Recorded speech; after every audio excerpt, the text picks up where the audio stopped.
ঘূর্ণিঝড় রিমালের ক্ষয়ক্ষতি এবং পরবর্তী ত্রাণ ও পুনর্বাসন নিয়ে সবশেষ তথ্য জানাতে ভোলা থেকে সরাসরি যুক্ত হচ্ছেন সহকর্মী ছোটন সাহা। ছোটন যুক্ত হচ্ছেন। ছোটন, ঘূর্ণিঝড় রিমালে তো অনেক ক্ষয়ক্ষতি হয়েছে, কি মনে হয় কবে নাগাদ ত্রাণ বিতরণ শুরু হবে আর ক্ষতিগ্রস্তদের পুনর্বাসনে কি কি ব্যবস্থা নেওয়া হচ্ছে? ধন্যবাদ।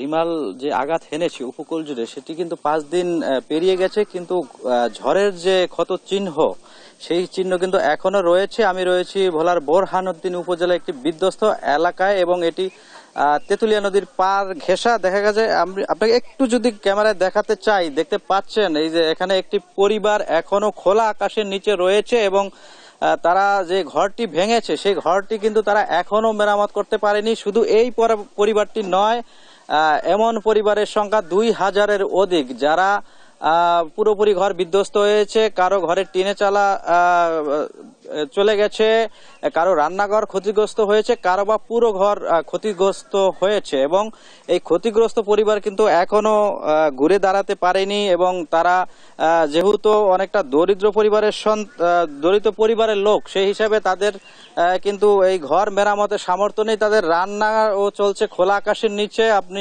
দেখতে পাচ্ছেন যেমনটি। এবং ভোলার জেলা প্রশাসক বলছিলেন যে আসলে আপাতত যে তাদের পুনর্বাসনের যে ব্যবস্থা এখনো করা হয়নি, তবে তারা মন্ত্রণালয়ে তালিকা পাঠিয়েছেন এবং সেখান থেকে বরাদ্দ আসলে আমরা সেই বিষয়টি সম্পর্কে জানাতে পারবো। তো প্রাথমিকভাবে কিন্তু 130 মেট্রিক টন চাল এবং নগদ 18 লক্ষ টাকা কিন্তু বরাদ্দ দেওয়া হয়েছে এবং তিনি এমনটি বলছিলেন যদি বরাদ্দ আসে সেক্ষেত্রে তাদের পুনর্বাসনের ব্যবস্থাটি কিন্তু করা হবে। আমি এই দরিদ্র পরিবারে যিনি বসবাস করছেন একটু তার সাথে কথা বলতে চাই। আপনি কি ধরনের ক্ষতির মুখে পড়েছেন? আপনি এখন কেমন অবস্থায় রয়েছেন? আমি এখন অসুবিধাই তো যে আছে, আমার ঘর নেই, বাড়ি নেই, দোকান নেই, আমি কি খাই কই, থাই কই না থাই, আমার অর্থ সম্পদ কিছুই নেই। আমি কোনখানে দেই, আমি আসলাম এই জায়গা আমার নাই। কেমন করুন কেমনে না করুন। থাকা খাওয়া কিভাবে চলছে? রান্না বাড়া থাকা খাওয়া যে চলছে, ওই বাইরে রান্নাঘরে রাঁধছি যে আমি কথা তো কইতে তো এই রাঁধছি কোনো রকম সম করিয়া রাঁধছি, রান্না ডাইল ভাত দুগার তৈরি করিয়া খাইছি যে।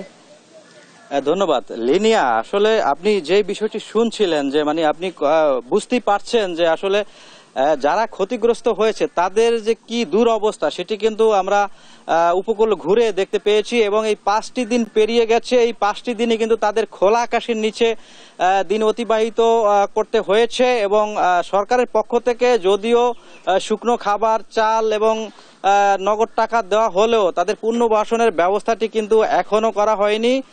তবে তাদের ব্যবস্থা রাখার জন্য মন্ত্রণালয়ে তারা কিন্তু তালিকা পাঠিয়েছে জেলা প্রশাসনের পক্ষ থেকে। সেটি যদি আসে সেক্ষেত্রে তাদের কিন্তু পুনর্বাসিত করার আশ্বাস কিন্তু আরিফুজ্জামান জেলা প্রশাসক আমাদেরকে দিয়েছে। শুধু ঘর বাড়ি বিধ্বস্ত হয়েছে এমনটি নয়, মৎস্য, কৃষি থেকে শুরু করে সকল বিষয়ে বিশেষ করে গবাদি পশু ক্ষতিগ্রস্ত হয়েছে।